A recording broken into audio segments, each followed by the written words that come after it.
국토TV의 2023년 34회 공인중개사시험 공법 46번을 풉니다. 자, 46번은 아주 단순한 숫자에 관련된 문제가 나왔죠. 반드시 맞춰야 됩니다. 46번, 국토의 계획 및 이용에 관한 법령상 도시군 관리계획 결정의 실효에 관한 설명이다. 가로 안에 들어갈 공통된 숫자로 옳은 것은, 자, 숫자 넣기에 아주 쉬운 문제가 나왔죠. 반드시 맞춰야 됩니다.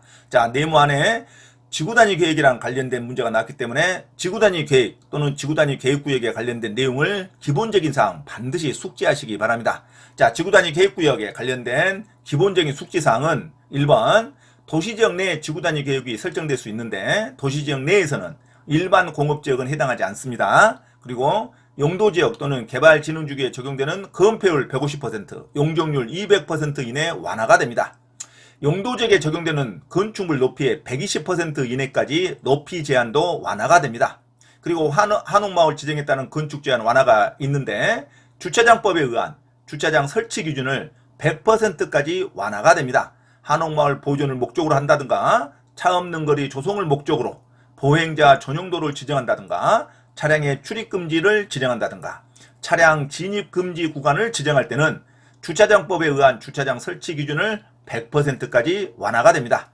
자, 두 번째는 도시지역 외의 지역에서 지구단위 계획구역을 지정할 때는 도시지역 외의 지역에 3만 제곱미터 이상도 지구단위 계획구역으로 지정될 수 있습니다. 도시지역 외의 지역에서 반드시 계획관리지역이 50% 이상이 포함돼야 되는데 계획관리지역이 50% 이상 포함되면 되는 것이지 3분의 2 이상까지 있을 필요는 없습니다. 계획관리지역이 50% 이상이 반드시 포함되고 나머지는 생산관리 또는 보존관리 지역일 것, 도로, 수도, 하수도 등 기반시설을 공급할 수 있을 것, 자연환경, 경관, 미관, 문화재 훼손 우려가 없을 것, 계획관리지역에서 아파트 연립주택 건설계획이 포함될 때는 토지 면적이 30만 제곱미터 이상이어야 됩니다. 아파트 연립주택 건설계획이 포함되지 않을 때는 계획관리지역 외의 지정된 개발진흥지구일 경우에는 면적이 3만 제곱미터 이상도 가능합니다. 건폐율이 150%, 용적률 200% 이내까지 완화가 됩니다. 하지만 도시지역 바깥에 도시지역 외의 지역에서 지구단위 구역이 지정될 때는 주차장법에 의한 100% 완화와 높이 제한 120% 높이 제한 완화에 대한 규정은 없습니다. 자, 도시지역 바깥에 지구단위 계획구역이 지정됐을 때 완화 규정은 건폐율 150%, 용적률 200% 이내 완화 규정만 있다는 거 반드시 주의하시기 바랍니다. 지구단위 계획구역을 개발진흥지구에 지정하려면 다음 지역에 반드시 위치해야 됩니다. 주거개발진흥지구에는 계획관리지역이 반드시 위치해야 되겠죠. 주거기능 포함 등이 완화가 되는 겁니다. 지구단위 계획구역 지정하기 위해서는 계획관리지역 내에 반드시 위치하여야 됩니다. 복합개발진흥지구 주거기능이 포함된 경우에는 계획관리지역에 위치하고 있어야 됩니다. 특정개발진흥지구에도 계획관리지역에 위치하고 있어야 됩니다. 하지만 산업유통개발진흥지구는 생산관리지역, 계획관리지역, 농림지역에도 가능합니다. 관광휴양개발진흥지구도 농림지역과 자연환경 보전지역에 위치하고 있으면 됩니다. 기타 지구단위 계획구역의 면적은 지구단위 계획구역 면적이 10만 제곱미터 이하일 때는 보전관리지역의 면적은 20% 이내로 잡아야 되고 지구단위 계획구역 면적이 10만 제곱미터 초과할 때는 보전관리지역의 면적이 10% 이내로 잡히면 됩니다. 지구단위 계획구역이 자연환경 보전군역일 때는 10만 제곱미터 이상이어야 되고 지구단위 계획구역 안에 초등학교 용지 등에 위치할 때는 10만 제곱미터 이상을 확보를 하고 있어야 됩니다. 가장 중요한 거 개발진흥지구에 지정할 때 지구단위 계획구역을 다음의 지역에 반드시 위치하고 있는 거 반드시 숙지하시기 바랍니다. 주거개발진흥지구와 복합개발진흥지구와 특정개발진흥지구는 계획관리지역 내에 반드시 위치하고 있어야 됩니다. 하지만 산업유통개발진흥지구는 생산관리지역, 계획관리지역, 농림지역에 위치하고 있어도 된다. 관광휴양개발진흥지구는 농림지역과 자연환경 보전지역에 위치하고 있어도 됩니다.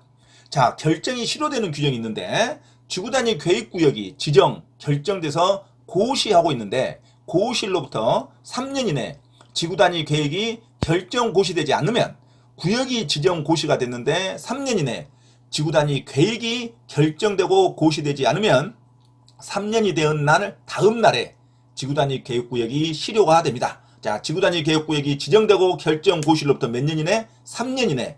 지구단위 계획이 결정되고 고시되지 않으면 3년이 되는 다음 날에 지구단위 계획구역 지정이 실효가 됩니다. 두 번째는 주민이 위반을 제한한 지구단위 계획이 결정 고시됐는데 5년 이내 인허가를 받은 사업 주체가 시행사가 사업이나 공사에 착수하지 않으면, 공사를 시작하지 않으면 5년이 된 다음 날에 지구단위 계획 자체가 실효가 됩니다. 자, 주민이 위반을 제한해서 지구단위 계획이 결정 고시가 되는데 시행사가 5년 이내 사업이나 공사를 착수하지 않으면 5년이 된 다음 날에 지구단위 계획이 실효가 된다는 거 반드시 주의하시기 바랍니다. 일반적인 지구단위 계획구역 지정 고시되면 3년 이내, 계획이 결정되지 않으면 3년이 되는 다음 날에 실효가 되는 거고, 주민이 위반을 제한한 지구단위 결정의 고시로부터 5년 이내 사업이나 공사에 착수하지 않으면 5년이 된 다음 날에 실효가 된다는 거 기억하시기 바랍니다.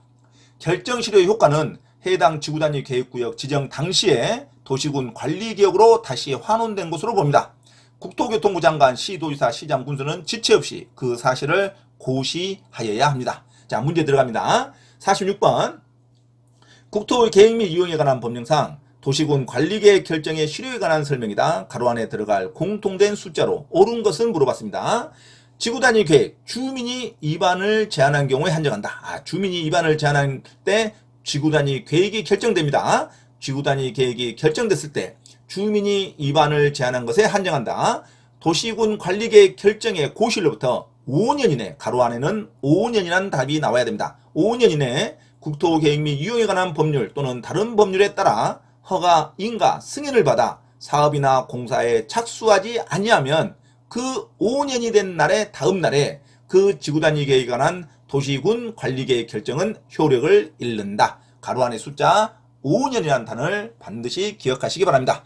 자, 그래서 46번 답은 3번 5년으로 기억하시기 바랍니다. 자, 지구단위 계획이 주민이 위반을 제한했을 때 결정이 됐고 고시한 날부터 5년 이내 허가, 인가, 승인을 받은 시행사가 사업이나 공사에 착수하지 아니하면 5년이 된 다음 날에 지구단위 계획에 관한 도시군 관리계획 결정은 효력을 잃게 됩니다. 그리고 지구단위 계획구역이 지정되고 고시가 됐는데 3년 이내 지구단위 계획이 결정 고시가 되지 않으면 3년이 되는 날 다음 날에 지구단위 계획구역 자체가 효력을 잃게 됩니다. 자, 3년과 5년을 반드시 지구단위 계획에 있어서 기억하시기 바랍니다. 지구단위 계획구역이 지정 결정 고시로부터 3년 이내 지구단위 계획이 결정 고시되지 않으면 3년이 되는 날 다음 날에 지구단위 계획구역 지정이 실효가 되는 거고, 주민이 위반을 제한한 지구단위 계획 결정일로부터 5년 이내 사업이나 공사에 착수하지 않으면 5년이 된 다음 날에 지구단위 계획 결정이 효력을 잃게 됩니다. 자, 지문은 주민이 위반을 제한한 것에 한정했기 때문에 가로 안에 3년이라고 쓰면 안 됩니다. 가로 안에 5년이라는 단어가 나와야 됩니다. 주민이 위반을 제한하는 것에 의한 지구단위 결정은 5년 이내에 허가, 인가, 승인을 받아서 사업이나 공사에 착수하지 아니하면 5년이 된 다음 날에 지구단위 계획에 관한 도시군 관리계획 결정은 효력을 잃게 됩니다. 자, 그래서 46번 정답 5번으로 기억하시기 바랍니다. 참고로 김대호TV 채널 강의에 대한 공지사항을 알려드립니다. 첫째, 김대호TV 유튜브 채널에 대한 편집과 영상 촬영을 위한 공간을 제공하고 공동 운영을 하고자 하는 분은 향후 수익에 대한 안분배당을 같이 하고자 하니 언제든지 문의하시기 바랍니다. 둘째, 김대호 교수 강의에서는 매주 3시간 경매 실전 투자반, 공인중개사 1차, 2차 합격반, 법무사 1차 기출문제 풀이반 수업을 시작합니다. 김대호 교수 강의를 들으면 경매 실전 투자를 누구나 할 수 있으며 공인중개사 자격증도 취득할 수 있습니다. 또한 법무사 시험 준비를 위한 기본적 법률 마인드를 갖출 수 있습니다. 수강을 신청하고자 하는 분은 문자로 문의하시기 바랍니다. 이상 김대호TV 채널에서 말씀드렸습니다. 감사합니다.